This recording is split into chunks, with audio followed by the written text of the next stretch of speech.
Welcome back, Hang Squad. It's Sharon and Lauren again. Hey, Lauren.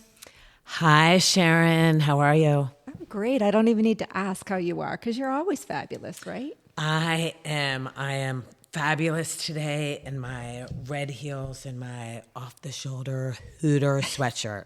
Fabulous inside and out. Inside and out. Inside and out. And today we have another guest with us. Welcome, Autumn McConnell. Thank you for having me. Oh, thank you for being here and for sharing your story with us, and a little bit about Autumn. Autumn is the founder and visionary of Summer Success Institute here in Sarasota. Autumn is passionate about equipping students with the skills, confidence, and mindset they need to thrive. The award-winning summer camp is dedicated to academic enrichment, character development, and community engagement, ensuring that every child experiences a summer of growth, learning, and success. With a background in education management, curriculum development, and business strategy, Autumn brings over 2 decades of expertise in creating dynamic learning environments.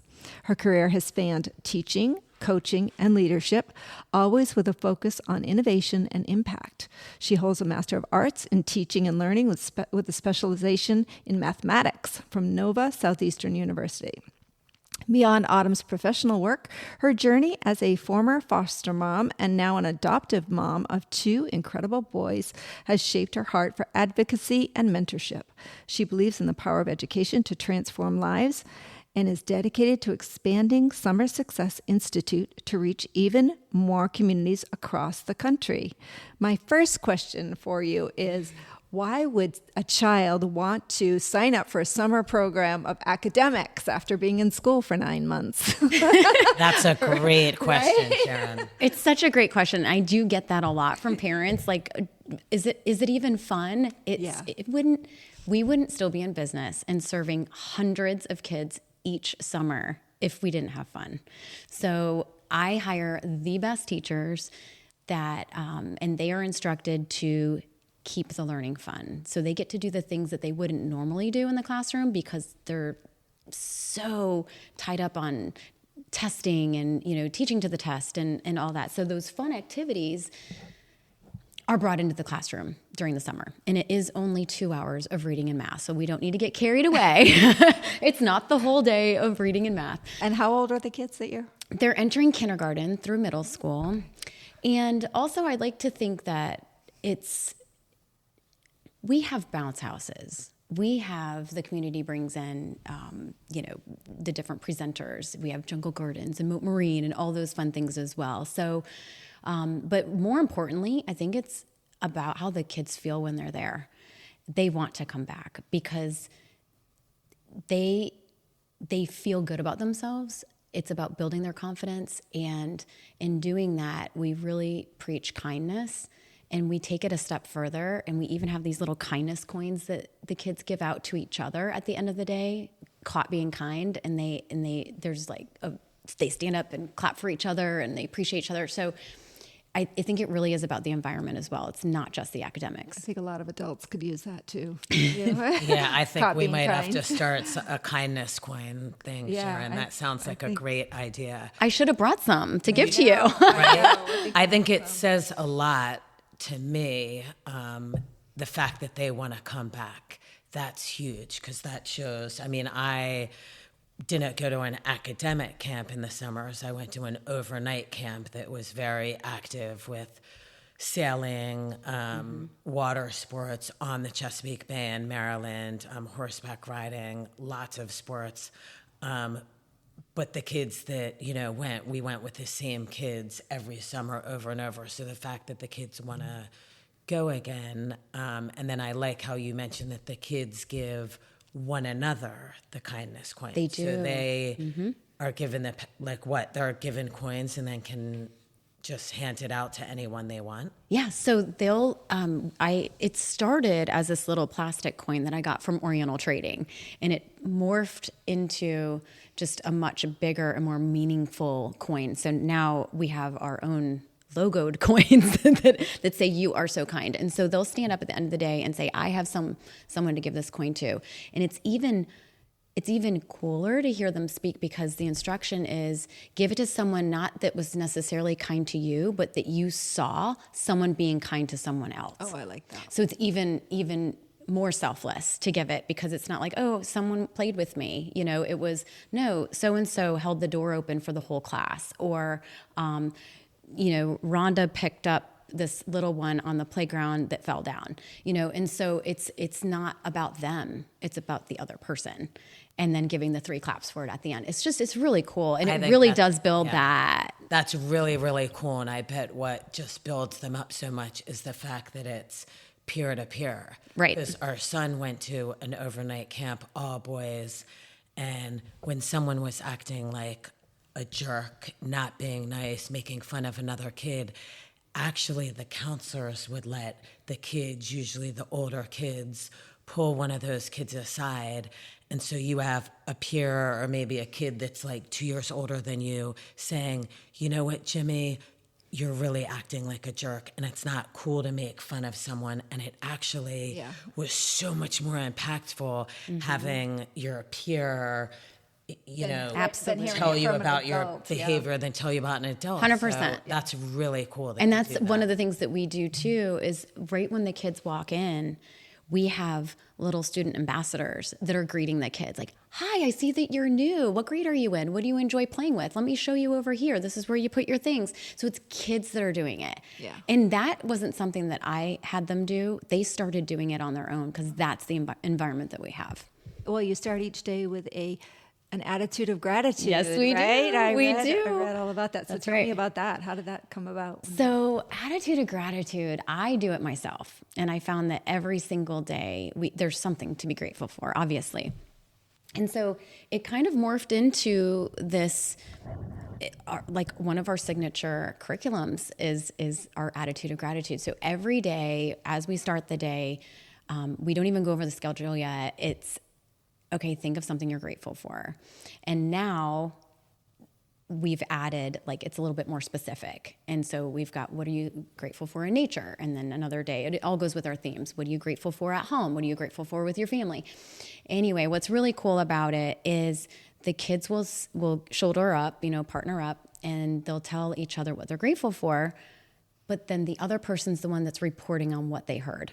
Oh. And so it's very good listening and it's excellent public speaking. And it's less intimidating to speak about what somebody else said rather than coming up with your own thing and speaking about that. So it's even the 5-year-olds will get up and just report back. And it's really cool to see because then like the older kids that might be a little nervous, they're like, well, that 5-year-old just did it. So I can speak. Right. You know, so it's good for public speaking. It's good for listening. And it starts every day with a grateful heart. And who doesn't want that? Well, who doesn't want that? I don't know about you, Sharon, but I'm sitting here thinking, are there any plans in the future to take like a 53-year-old and a 58-year-old? I mean, sign me up, right? That sounds great. Let's go back to school. I would love that. Go back to summer camp. It's funny you say that because I do get that from parents a lot. Like, you need to have a camp for us. And so we did make a special night. We started it last year where parents come. That's a great idea. And we do it. And it was a blast. We call it Family Appreciation Night, fan night. But so we did. We started that. So take us back. We're going to rewind the clock a little bit here.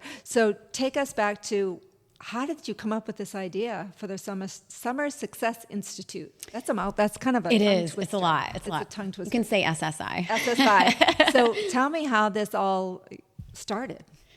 Well, I was sitting in church and I was in the front row sitting by myself, and it struck me really hard. The pastor said, do what God intended you to do. How old are you? I was 41. Okay. I was 41. And your background was already in education and teaching? I was a principal. Okay. I was a principal locally and at a private school. And I was at the top of what I was done. It was just done. There was no more expanding, and I felt like a need for more. And it took me like a year to really figure out what I wanted to do. And so I waited, and then it hit me like a ton of bricks at church. Okay, so you get this aha moment, And then what? I mean, it's hard to start a new business from Well, I had said a prayer going into church saying, please give me some guidance here. And I pray that when I come out, I have more clarity. And I did. And so that in and of itself was pretty incredible because it usually doesn't happen that quick. Right. And so, magic moment. And I knew, and so I did what, the normal person would do is I opened up an Excel spreadsheet and I started figuring out the numbers. I'm like, could this really work? And it did. And so it was really just one step in front of the other and like, what's the next right thing to do? And then 9 months later, I was having my first camp and it was full. So now you're an entrepreneur. So you're also a mathematician, right? Or you have a degree in math. So I do. When you say you were able to crunch the numbers and you went to your Excel sheet, we're kind of like, okay. So again, I mean, I don't know that everybody can understand like how that process works. So maybe you can explain it more to our listeners. So you started looking at what cost of rent, right? Cost of what? Cost of rent, operations costs. Yeah, operations costs. Okay. But I also knew because I had it was I'm so faithful and I have my spiritual connection to God. I knew that it was being blessed by God, so I didn't feel like I needed to know all the answers right away. I knew that they would come. Mm-hmm. But I absolutely did get out the Excel spreadsheet, and the how was coming to me as the days went on. I needed that little push. And I got to tell you though, it wasn't without a little bit of a struggle. I mean, obviously you're making a good salary. I was making a very good salary. So to me, that'd be scary to give that up. I mean, were you still doing all the implementation and planning for your business while you were the principal, so you could, make sure it was going to work out before you gave your job up? No. And I actually knew what was going to happen. And so I prepared myself financially to have at least a year's worth of salary saved up. And so that's what I did. I prepared myself. I lived very simple. I lived in a 2-bedroom condo by myself, very, very, very frugal. I had rental property. So I was able to take like almost a year off and just get it figured out. And I put all my eggs in this basket. I mean, and it was bold. It was a very bold move, but it worked. And I really had no choice. Like that was it. This was happening. That's fascinating. Mm-hmm. Yeah, that is. Yeah. I mean, it just takes a lot of courage to take that. Truly a leap of faith. It was a leap of faith. A leap of faith. And it's the best decision I made. Yeah. Best decision for you, but I'm sure if you polled some of the young boys at the school where you were principal, they weren't exactly happy that Principal Autumn left. We say that because Autumn is absolutely gorgeous and has the prettiest blue eyes and blonde hair.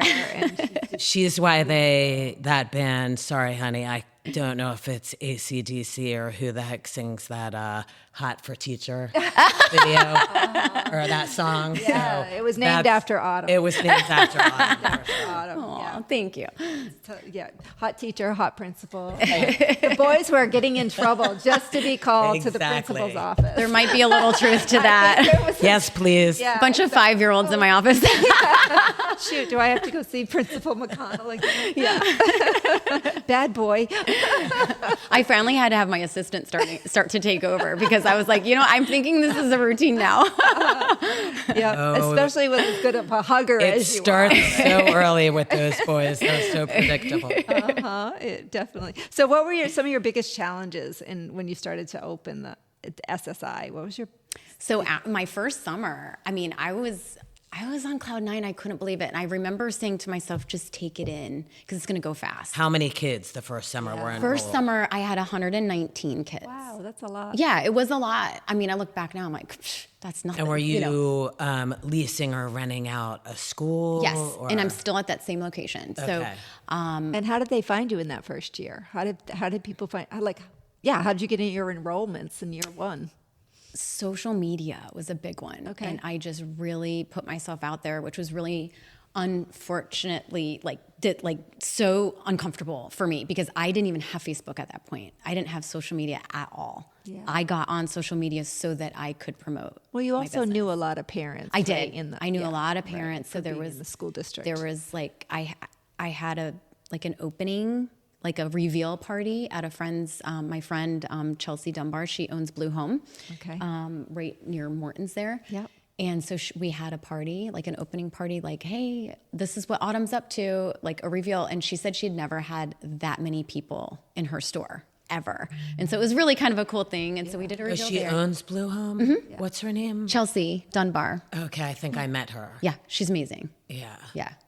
Yeah. And so she opened up her home, Blue Home, to me, and we had a reveal there, and that just got the buzz out, lots of pictures, videos, and things like that. And I think it was just getting the word out and people talking about it. So that's awesome. Mm-hmm. So now how many students do you serve? We see over 500 each summer. That's great. Yeah. And we're expanding again this year. And you say for the summer, how long is the program? 8 weeks. 8 weeks, wow. Mm-hmm. Okay. Mm-hmm. Yep. We have an 8-week program, and kids can pick by the week. It doesn't have to be the whole summer. So they go by the week. Okay. Mm-hmm. It's smart they do that now. I mean, it's sort of, I compare what I know, which is the overnight camps, which used to be like only 4 weeks or 6 weeks. And then kids have so much going on now with either sports or just seeing your family. Right, and family vacations. Family vacation. Absolutely. So you can't make it mandatory that someone has to go for such a long period of time. Right. So what's the process if a child wants to participate in your program? Mm-hmm. They go to our website and they click apply now. Pretty simple. It's really simple, and it just takes you through the whole And process. Can I ask, what does it cost to send your kid? Right now we're still in our early bird phase through April 1st. So it's $429 per week, and it's all inclusive, meaning that includes $429 a week. That's lunch included. It's aftercare included. I have to say that is reasonable. Very reasonable. Yeah. They're getting teachers that are watching the kids, not teenagers, so it's really, really a good quality program. And we have the lunches catered in, so parents don't have to think about what they're going to eat, what they're, packing a lunch, and if they're working, which there's so many working moms and dads out there, it's great because we have our aftercare as well, and it's all included in that price. And have you hooked up with any charities or anything like that to donate? Yes. So we actually have one a week each summer.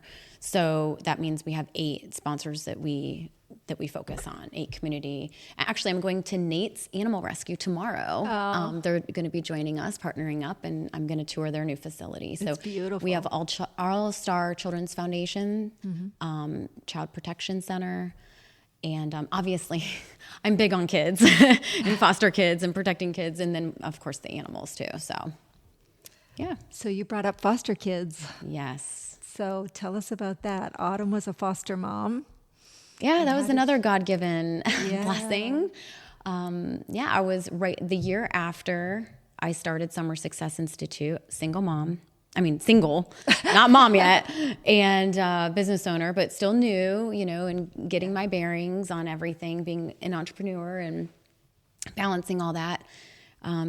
I was feeling really heavy on my heart that I wanted to be a mom. And at that point I was 41 at that time.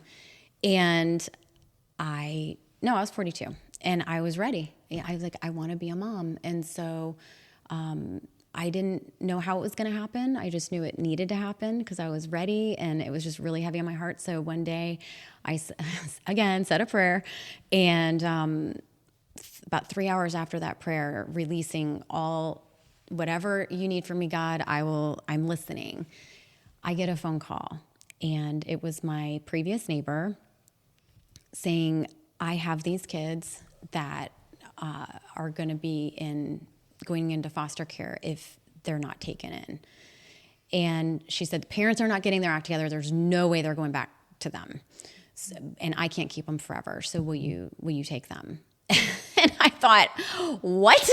3 hours later, after I say this prayer, here's these 2 kids that are available to me, and I'm getting this call from someone I hadn't spoken to in years. As someone who's not familiar at all with that process, is it a lot harder for a single woman or a single man to foster children as opposed to a couple? I don't think so. Obviously not. So it shouldn't be when you no, think it of shouldn't. all of the No, there's kids so many kids in out foster there care. And were you already registered? I was in the not foster registered. program? You No, weren't. I Okay. wasn't So she registered just at all. called This is friend why to friend. it's so crazy how it all What happened. made her think that you, as a single woman, were up to that task? I think she knew back. So I was previously married and I had a stepdaughter and we lived next door to her. We built our house like at the same time, and so I think she knew that I always wanted to be a mom, and that I wasn't one. And honestly, I really feel like because I said that prayer, it was put on her heart to call me. I really do. And so, here's the crazy thing. So in January of that year, so that was February of 2020. We all know what happened. COVID. Yes. A few weeks later. Yep. And so in January of 2020, I had these big goals. They were all on my chalkboard that I had hanging, right in my office there, and which was my dining room as well at the time. And so, and on it, I wrote foster love. That was one of the things that and it wasn't necessarily like foster care, foster love. To foster just love. foster love. You help And yes, foster love. yes, exactly. And all of a sudden, a month later, I get these kids. Well, it was just How old were the boys when you took them in? 7 and 9. And are they biologically related? That's what they say. So we're going to go with that. Yeah. Yep. Yeah. Apparently so. So, but yeah, I mean, yes, they are. That's a challenging age, though. 7 and 9 I mean, for them, more tough. Yeah, it was for tough them. because, well, first of all, it was love at first sight. So when I did meet them, and when you talk about the challenges, I'll circle back to that. Yeah. They, that was on a Wednesday when I got that phone call. That was February 5th on a Wednesday. Of 2020. On Friday, they did my fingerprint, my background check. They did the home study. They came to check out my house, make sure it was okay. And then, and it was obviously, and then on Saturday I met the kids. And so that was quick. It was so quick. No, I call it the 5-day pregnancy because Wednesday I get the phone call and then Monday I had them. It was really, really fast. So 1 minute I'm at It's like speed dating, but Yes. for foster kids. Yes. Jesus. Right. So it So happened Wednesday really you get fast. the call. Thursday you've got to call the foster program and say, I've got these kids. I'm thinking of being a foster mom. How can I fast track this? Yeah, well, Debbie actually did that for me. She called and did it. said, "Can you, these kids need to go to her." And so then they were able to reach out to me, and she's like, "Let's expedite this. Let's get this moving." And So before you move on, and I do definitely want to hear the story, but so are there so few parents willing to foster kids that really was there nowhere else for these boys to go? And I'm sure that there was. because I just am wondering why you jumped to the top of the line. I jumped to the top of the line because and not that there is a line. There's not a line of people looking to foster. There Okay. just isn't. And that's what there that's isn't. what I was In fact, curious that's about. Yeah, there isn't a line. So there's still a need for There is a foster need. families. There's absolutely a need. Absolutely. Okay. And that's why I've partnered up with All Star Children's Foundation because that's what they focus on that as well. Okay. Maybe a line to adopt babies that haven't been born yet. Right. But not for Not for kids that foster are already out in this world. Yeah. Well, and that's what's so hard because they had a rough childhood before me, and so. And that's hard because you don't know if they're going to go back to their parents, Right. And so that's what makes it hard to be a foster parent because you don't know. Right, you get and attached. you get attached, and so I just had it in my head.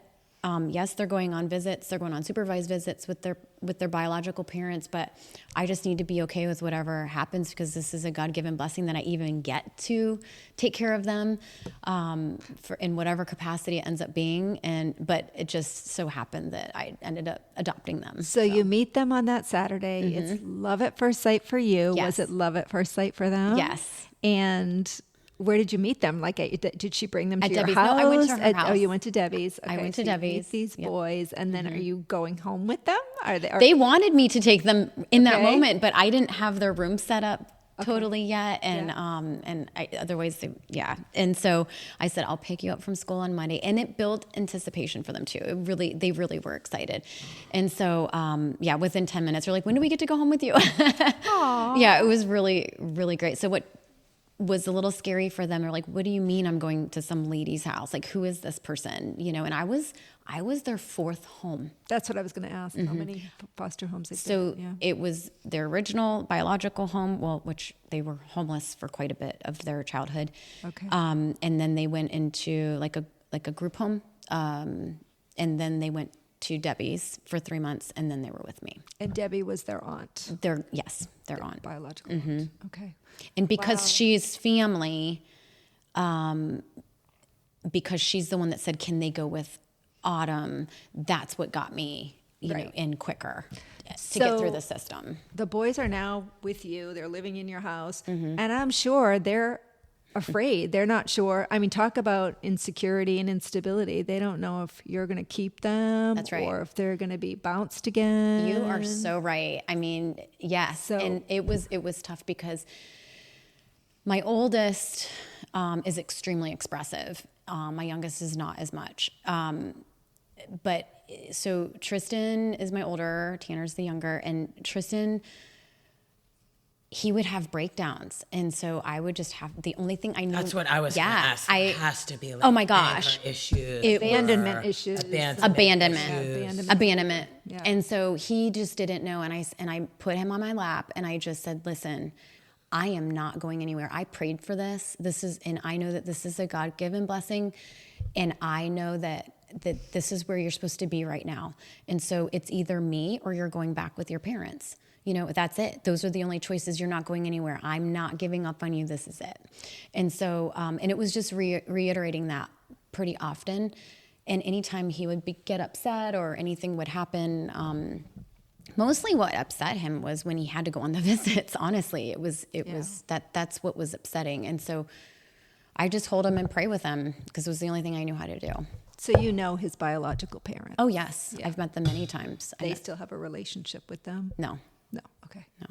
No, I haven't heard from them since the rights were terminated in September of 2021. When you adopted? That's when the rights were terminated. Okay. But then it took until March 31st of 2023 to actually get the adoption finalized. So why were the rights terminated? I'm sorry. What happened? They went to court. We went to court. And of course it was during COVID time. So court was over Zoom. My oldest, Tristan, really wanted to testify. And at the time he was 10. And so he testified, and I wasn't allowed to be in the room with him because I was also subpoenaed. So I had to testify as well. And you can't be.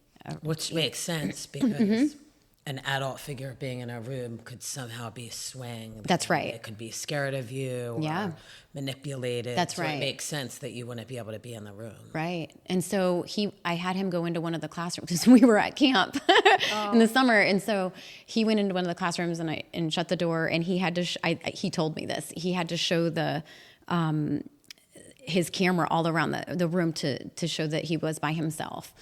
But yeah, and they were on the other side of that. His mom, biological mom and biological dad were watching as he poured his heart out. I got the transcript, so I know what was said, but, saying, yes, I love them, but they can't take care of me. They're not responsible enough, and I want to live with Autumn. Can you imagine being a 10-year-old having to advocate for yourself in that kind of a scary environment and to talk about your biological parents in that way and just say, I love them, but they can't take care of me? No, there are so many things so much wrong maturity. What are all of our systems here in the U.S. with children, and I don't, certainly don't have all the answers, but no, I cannot not imagine, and the fact that children are ever in that place. And you mentioned that you don't have any contact with the parents. Were you able, when something like that happens, are you able to get all medical information on the parents and the families so that, if you need that down the road? Or I wish I had all that. I don't, because I was concerned that there's some maybe some medical issues, or disorders of some sort, or a family heart condition or anything. Exactly. And I don't have that. However, we are in contact with their maternal grandfather. Oh, good. And he gets to see them a lot, well, I shouldn't say a lot, but, pretty, often. And that was something that the boys were really reluctant to do, but I found it to be probably a good thing. And I think that's a good thing. Yeah, and he's local, so they are now building that relationship, which I think is great. Yeah, I think that's good. It is good as long as it's healthy, right? That's it, and that's the only. And at first, because they were so reluctant, it would be okay. Well, keep your phone on you. If you need anything, But I know that it will be okay, And it was just like lunch, And now it's turned into like, half the day, So, it's a good to turn it around a little bit on a slight tangent.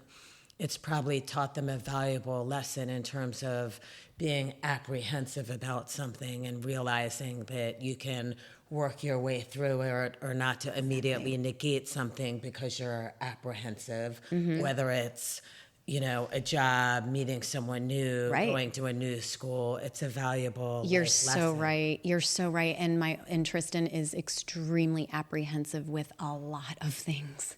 Tanner, on the other hand, is like, let's do this. Let's go. He's extremely confident and ready. And Tristan has to be pushed a little bit more to try new foods, to try new, just all different things. And he does have that abandonment a little bit. He's the older one.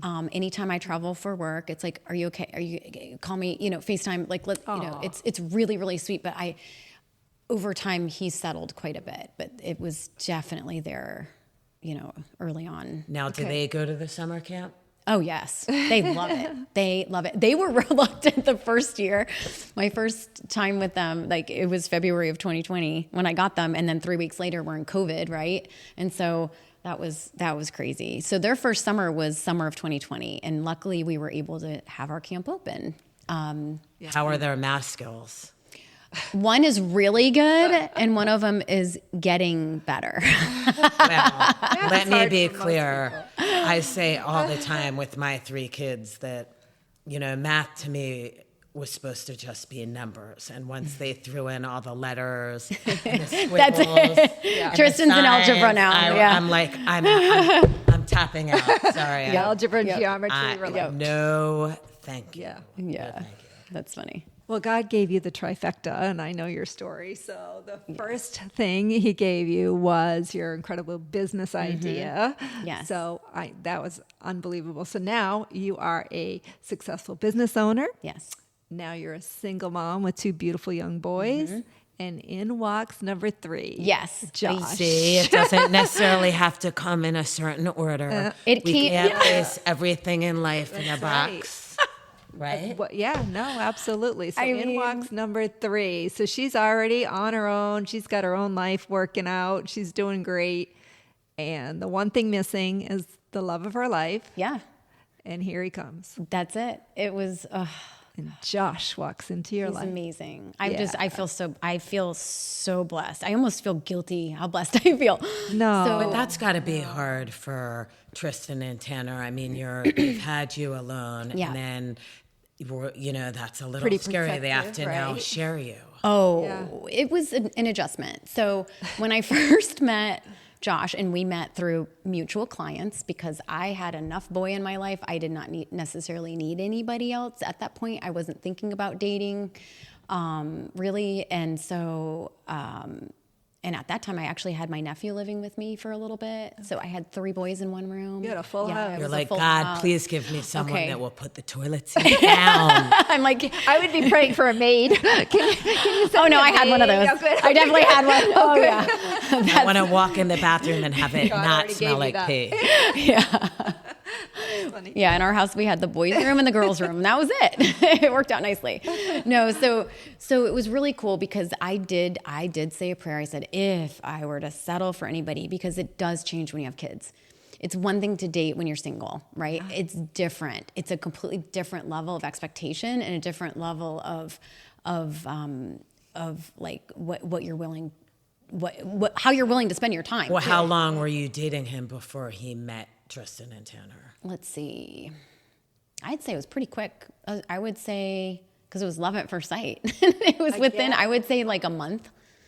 I would say a month. And then what did the first date involve? Like, did you meet for coffee? Did you go to dinner? Great question. Come on, girls. Okay, so here's what happened. We got set up through mutual clients, which I think you know both of them, yes. Ina Snyder and Layla Smith. Mm-hmm. And so he was training Layla and Dave, and then I had a niece at my camp, and Johnny, and they were talking about, oh, let's set Autumn up. Oh, let's set Josh. Let's set them up together. And so that's how it came about. So he texted me.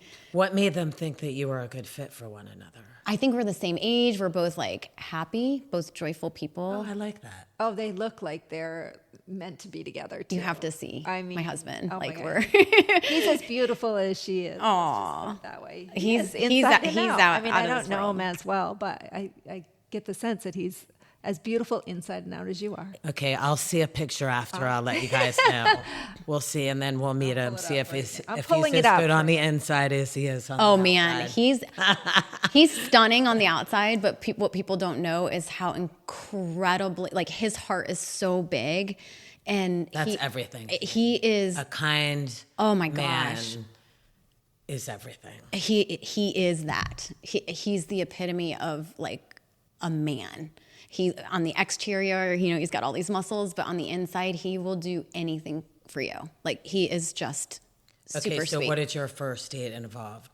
So we met up. I put the kids to bed, and I was able to walk to a restaurant. So I put them to bed, and my nephew was there, and he was 15, so it worked out, and he had a phone. And then I was worried at all at this. I know. Point, I got nervous. Parent. Yeah. That's so funny. You felt the need to explain to me that you had a 15-year-old babysitter with the phone. Family, right? That's so funny. Okay, so keep going. Yeah. So I saw a picture of him, and we had talked a couple of times. Actually, it took us a month to even meet, and so I ended up walking over to the restaurant, and it was just like, wow. He stood up, and I walked in, and it was just like, he's got a smile for miles, and he couldn't stop smiling. I couldn't stop smiling. Like, oh my gosh. And we just hugged, just like I hugged you when I first met you. And it was just like, wow, your energy is so positive and so happy and joyful. And we bonded over our faith. We bonded over not being the same age. We bonded over not having kids, being married previously, just all the things. And we eventually got to, well, I prayed for somebody, if I were to be with anybody, that they just have a joyful heart. That's what I wanted, just somebody that really exudes joy. And Josh, he exudes joy. I mean, that's who he is. Now, had he been married before? He had been married before as well. And so we both were married before. We both were the same age. We both never had kids of our own. And I remember asking him, like, hey, I don't know if these kids are coming or going. I really don't know if they're good, but what's your thought on this? And he said, that first date? No, actually, it was before we even met. Okay, I like that. I hadn't even That's met him because it mattered to me. Yeah. And it would say a lot about him, and if this would even work, because this is my life now. I have these two kids, and I don't know if I'm going to be adopting them, but that's what will happen if the rights are terminated, the parents' rights. So. And so he said, I haven't met them yet, and I haven't met you yet, but I'm open. And that's all I needed to hear. And so then once they, fast forward, we met, love at first sight, really, again. And then I introduced them, and he had his dog with him, and we met up at the beach at Siesta. What kind of dog? A golden doodle. Oh, and he's adorable. A golden doodle. Yeah. They are great because they don't shed. Back in the day, yes. I used to say, which is mean because I love all dogs, all animals, but I, for many years, would joke with the Labradoodle or the golden doodle, like, why would you put oodle in either of those breeds?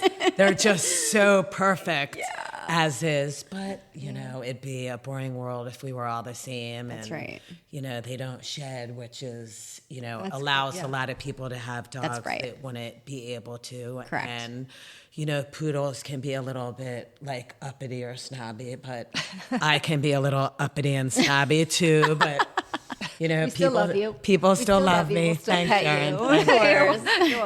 You're welcome. So then you guys meet. It's love at first sight, and then you introduce him to your boys. Well, my boys love football. Okay. All right. Yes. Who's their team? Well, we married into the Buffalo Bills, so we have to love them. I love Josh Allen. Yeah, me too. We all love him. Next year. Go Bills. Yes. 2026. Yes, absolutely. It's our year, and we need to just get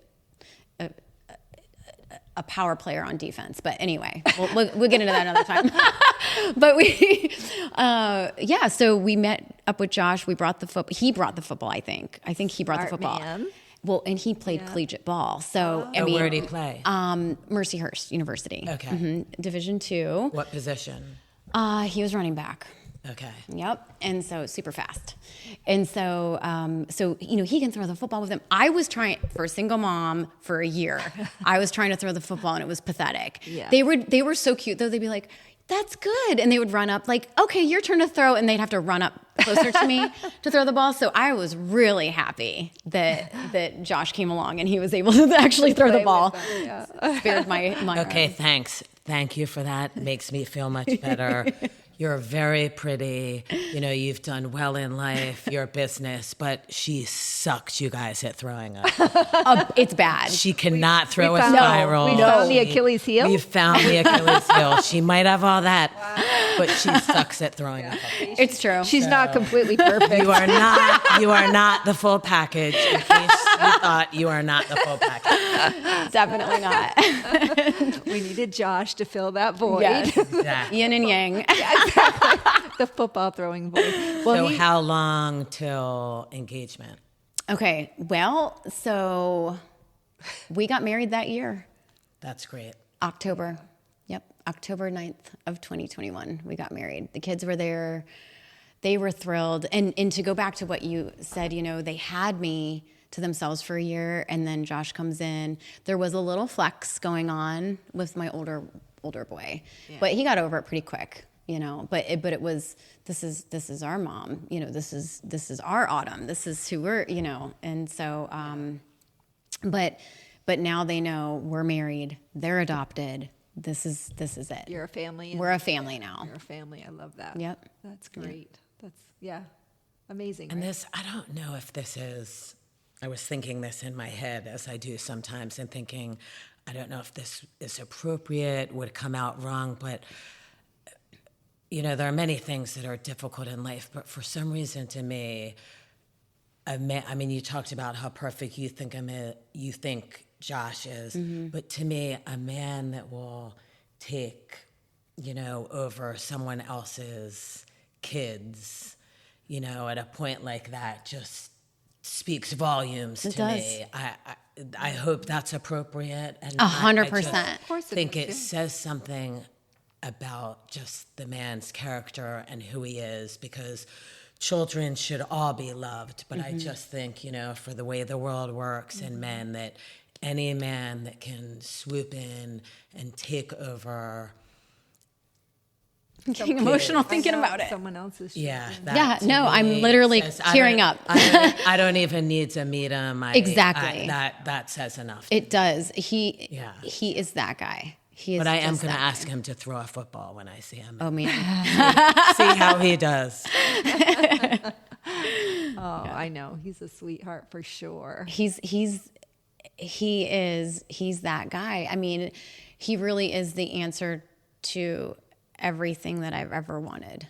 And he's not the cherry, he's the whole sundae. You know, I mean, really. I like that. I like that. He completes the package. He really does. And you know, it was wonderful having the boys to myself for a while, you know, and experiencing that and actually polishing up their behavior a little bit before we met Josh, because I don't know what would have happened if he, you know, but they're it's so weird because we're such the mishmash family. And maybe if you look at a picture of our family, you wouldn't think that it was assembled the way it was. But at the end of the day, it doesn't matter. It doesn't matter. And we all love each other so much. And our unit is just so, so strong. And well, what I love to also hear you talk about this and your family and Josh is, for anyone out there now, anyone listening, I mean, Sharon's been divorced, you were divorced, Josh was divorced, and just showing people I have not been divorced.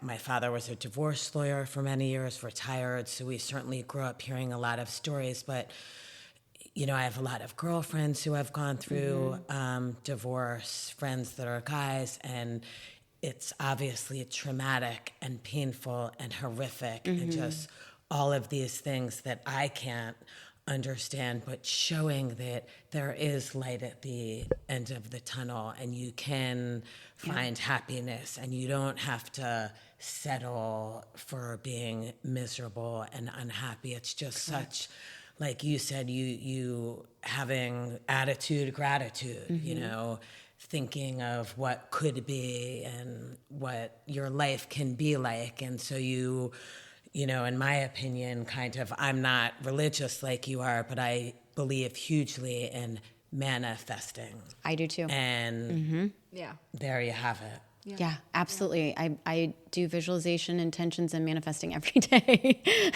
I do. And that is absolutely true. I feel so blessed, but I feel like I had to get to that point of gratitude every day and feeling that and living that and breathing that, and then everything came. It is so important. I've always said, that message, though. Sharon's heard me say, this whole "you complete me" line is such bullshit, in that first you need to complete yourself. 100%. Love yourself, be okay, and then you find someone who works with that, That's right. completion and is your true partner in life. And, that's how it works. That's right. And I had to get to that point. I wasn't there. It took me till I got into my 40s to get there, but I did. Yeah, but wasn't it worth it? Oh my gosh, I wouldn't change a thing. Right. I wouldn't change a thing. And you're from Sarasota, right? I grew up here. Yeah. And did Josh? No. Where's No. he from? He's from Buffalo. Buffalo. Yep. Oh, that's right. Yeah. You're Bills fan. Go Bills. He's from Buffalo. Oh. He traveled all over for work because he worked for Hyatt corporate for a while, and so he traveled quite a bit and lived in different cities all across the United States, but ended up here in 2008, and I never crossed paths with him. So now he's a personal trainer, right? He has a fitness concierge business. Okay. Yep. Okay. And so he's really, and he looks the part. He's really into fitness. You're both into fitness, so I was going to segue into that, actually. Yes. So you have also gotten involved with peptides, right? Yes. Tell me a little bit about peptides and what is a peptide and why should people be taking them? Yes. Peptides are they're amino acids, but the peptides in particular that we are involved with are bioactive precision peptides. They're first to market, and they're consumable, not so they're injections, right. Exactly. And so the ones that we are that we've been taking for the past 4 months, we have Fit, Lean, Energized, and Focus. Okay. And I am obsessed with the Fit and Lean. Who doesn't want to be fit and lean? I do. Yeah, I know. I mean, they're phenomenal. I went all for Fit, Lean, Energized, and Focus. We'll hook you up. They are incredible, and they all work with your body, not against it. They optimize your body, not like shock your body. They work with your body, and it's all found in nature, which I love. The Fit is what helps with muscle recovery, but there's even more to that's like what I really feel when I'm in the gym. I see you at the gym all the time. Yeah. I can work out a little bit longer and take less time in between sets, and then leg day is always the roughest, like afterwards. And so I'm a lot less sore, like 60% less sore is what the stats are. That's good. And so so the recovery is really quick, and then and that also helps with your brain. There's just so many benefits to this, to Fit, that aren't even involved with going to the gym. But, and then lean is another one. I lost 12 pounds on it. It's a natural peptide again that helps you lose fat. Not how long muscle. did you take it before you lost the 12, or how long did it take you to lose the 12 pounds? For me, it took me about 2 months. Okay. I'm not that big to begin with. Yeah, you're not at all. But I did. And that's a lot of weight in 2 months. And That's it was fast. It was, I mean, anything more than 1 pound a week is fast. Yeah, it was. It didn't feel fast until the second month, and then I'm like, oh, I'm noticing it now. Now I really feel it. Did you change anything else in your diet? I think I worked. I didn't intentionally change things in my diet. I think what happened was the peptides sort of made me not want to eat as much. Okay, so it kind of works a little bit like trizepatide and... Yes, but in a natural way. Okay. And I was like, Josh and I are guilty of eating like maybe some crunchy things at night late. Same. And so that's my... Who doesn't? But Salty that and crunchy. Yes. That's my... But that kind of went away. I just didn't feel like doing it. I just didn't feel like eating those things. Curbs the appetite. Curbs the cravings. packaged appetite, Okay. if you will. Curb the cravings. I did become a lot more intentional about eating more protein. And so there was that. But other than that, and then I wanted to eat better. I don't know if it affected my brain too. Yeah. To just want to be healthier. That's the most, in my opinion. I am not an expert. I will say that again. I am not an expert when it comes to anything, health or nutrition related. But I think the most important component of it is your brain, your thought process. Absolutely. Well, peptides are definitely a hot topic, especially in the anti-aging space. Yes. And it seems to be the newest, latest, and greatest thing, I guess, that people are really interested in. You better get there. You're turning 59. You got the front door. You've got little Miss 6 around the corner. You better get on that, Sharon. We talked about this on the last episode. I don't know. I've never had a number like freak me out. This year is freaking me out a little bit. I'm not happy about it. One word, Sharon. Peptide. Peptide. Yeah. It might help. It will help. Well, you know that muscle is. I just smacked her. She did. I saw that. Somebody had to do it, so I just smacked Lauren, not her guest. That's young person abuse. No hitting the young person. That's young person abuse. Muscle is the number one muscle loss. Like sure. You have to have muscle to live longer. Yes. The end. Yeah. And that's what that product does. Fit. It retains and maintains your muscle mass, because that is number one. Important. Yeah, with osteoporosis. Yeah, for women. For women especially. Yeah. Any cardiovascular or any kind of disease like that is typically from lack of muscle. Yeah. Yeah, that's it. So we have to have muscle. Yeah, it's cool to be muscular. Exactly, and Yes, now everyone's afraid to lift in the gym when you. I don't want to be really big. Well, you're not going to wake up that way. It doesn't work like that. It doesn't work that way. No, you're right. It's important to do some strength training and some Absolutely. resistance training and all of that, especially as you get older. Yep. So, ladies, do not be intimidated by walking into the gym and going on the floor. Nobody's looking at you. Nobody cares. They don't. They don't. They don't Nobody care. cares. If someone was interested in, they were talking about peptides, they're listening, they're curious, what could they Google? What could they go to read about it? Yeah. So we're on Instagram, and we have a page called Pure Peptide Nation. So definitely check us out. Okay. Yeah, definitely check that out. And if you're interested in the summer program, SSI. Yes, Summer Success Institute. We have a website, website. summersuccessinstitute.com. We're on Facebook and Instagram as well. All right. So you said you're expanding. Are you, your campus right now is, I think you have two, right? Sarasota and Venice? We have Sarasota and Venice, and then there's another one in the works. In the works. For the summer. Okay. Yeah. To be To be announced later. Yes, to be announced. Okay, Exactly. TBD. Yeah. We're also, I'm in the process of licensing so that we will be national. So that's happening too. That's super exciting. I knew you were working on that Yes. or something like that. So Working with the licensing attorney as we speak. Oh, I love that. There's such a need for that. Well, just the fact that it would be like a franchise. Yes. And then other, women. That's right. I mean, men too, but other women would have the opportunity to start the program. Own a business. I mean, probably the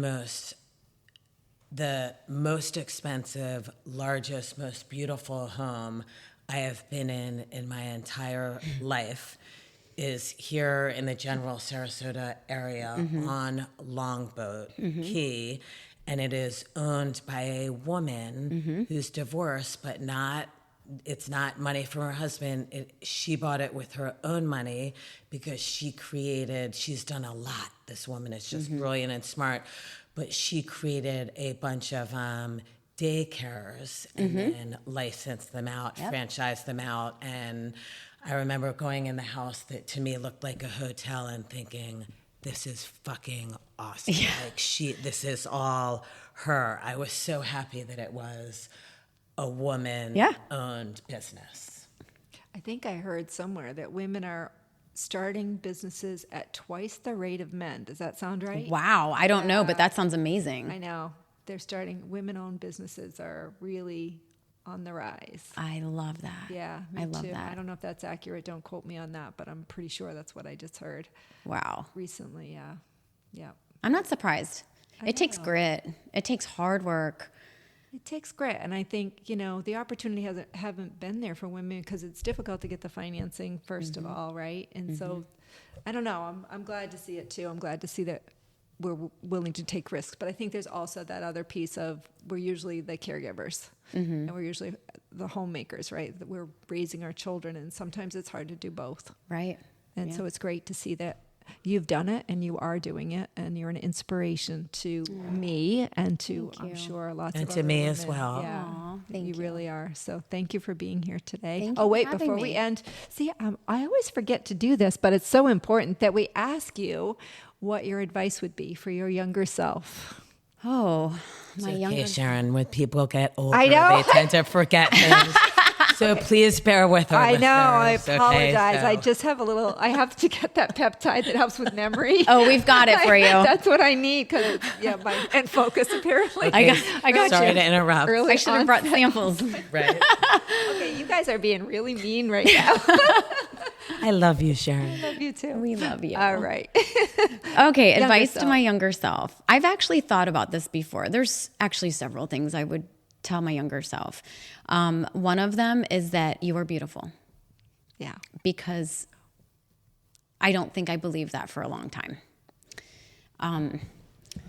Getting emotional here. Oh, that's okay. The other one, I would say, don't settle for anything. One thing in particular is relationships. And I remember feeling like it just hit me. And of course, everything happened in my 40s. Like all the really, really good things happened. I don't want the 40s to go, and they're going so fast. But I remember thinking, just because someone likes you or is okay doesn't mean that it's the right person. And so I would definitely reiterate that. And I find myself teaching my boys a lot of the things that maybe I didn't get early on, and hopefully it settles in with them. But yeah, I think don't settle and be bold. Be bold. People don't really care. They don't care. And they're like, don't be worried about what someone might think of you. Just do it and be bold. Well, I like that for women too, because I feel that women are constantly being told, hey, tone it down, or don't put yourself out there so much, or don't wear so much jewelry, or don't, wear the big fake fur coat, or don't, start some new business, or just like tone it down, sort of be quiet. Just right. And that's just so wrong. So I love that. Be bold. Yeah. Well, and if you want to start a business and you're being called to do it, then do it. Yeah. If you want to go have drinks with somebody, go do it. If you want to ask somebody out, go do it. I mean, it's just be bold. If you want something, go get it. Go after it. And I'm noticing that I'm doing that a lot more now too. And just like okay, there was somebody at a conference that I was recently at that sold her business for $100 million. And I said, and it was also a franchise. I'm like, gosh, that's exactly what I want to do. I want to go talk to her. And I just said, be bold. What is wrong with you? Go talk to her right now. And so I did. I went up to her and we chatted for like 45 minutes. And I got poured into because I was bold enough to go up to her. I didn't look at it and go, oh, well, she wouldn't want to talk to me. What would, why would she want to talk to me?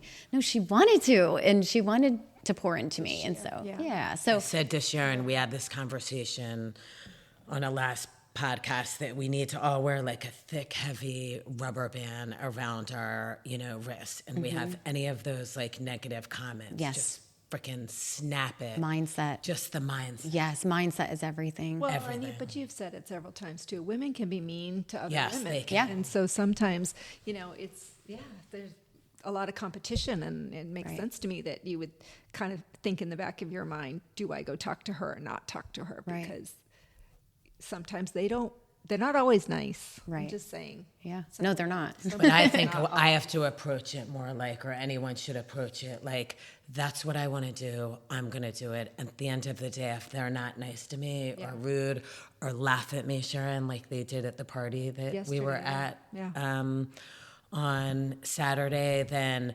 I'm still happy because I did what I like to do, which is go up and introduce myself to people that I don't know, and why I'm not going to belittle myself or change myself and not be that vibrant person who likes to go up and meet new people. So, too bad for them. Right. Could 25-year-old Lauren have done the same thing? Or do you feel like your maturity has given you more confidence? I think I've always had an easy time walking up to people just because my entire life I've had a need to connect to people. I feel like it makes me happier and a better person to connect to people and meet people. I just think sometimes, and I don't know about you, Autumn, but I think sometimes we grow into who we're meant to be. And I'm still growing. I don't think I'm done. I think we're all growing. Right. We're always changing, evolving. Right. I just think though that sometimes when you're younger, you get discouraged, right? Absolutely. Because you don't know what you're supposed to be doing. And so when you're first born, you're kind of with your parents, right? And then you get into kindergarten, and then you're with your friend group, and your friends are all really kind of formed for you because it's whoever you end up with in that class, and then you follow them through all the way through high school. And so then you go off to college and you have your friend group there, and it's just, I think it just becomes harder when you're younger to identify who you really are, because you're already in these pools of people that are shaping you and helping you, I don't know, form your identity. Whereas when you break free of that, then it really gives you an opportunity to look yourself in the mirror and say, okay, that's great. That's who I was in my early years, in my 20s, but who do I really want to be as a mature adult? Right. Does that make sense? Absolutely. I mean, I just feel like, and you walk that walk, and I do now. so I didn't. You do now, before, but that's what I'm saying. It Right. takes time. So I sometimes worry that younger women, myself included, like you feel a little lost when you're younger and you are making decisions that you think are the right. You're supposed to get married after you get out of school. You're supposed to have children. You're supposed to follow these. You're supposed to go to college, whatever it is, right? Yeah. I mean, That's what I say to that. But Sharon, I think 'cause now, they're- when she says be bold, that's the whole thing. But it's hard to do when you're younger and your path is kind of made for you based on where your parents. It is a general rule for most young women. They feel the need to conform To follow. and fit in. Yeah. And the boldness comes with maturity, I think. That's right. Right? I agree. Comes with growth and realizing this is who I really am. This is what I love. You're this not is going my to faith. ever get what you really want by only conforming and fitting in. You can't play it safe. I was a huge people pleaser in my 20s. And I would just do everything to make everybody happy. And and you lose yourself like that. You do. And it's not that I don't want everybody happy. It's just not in my control, And now it's like, no, I need to be me. Yeah. So I love it. And I love you. I love you too, both of you. You've been great, Autumn. Thank you so much. So until next time, Hang Squad, peace out. Peace out, Girl Scout.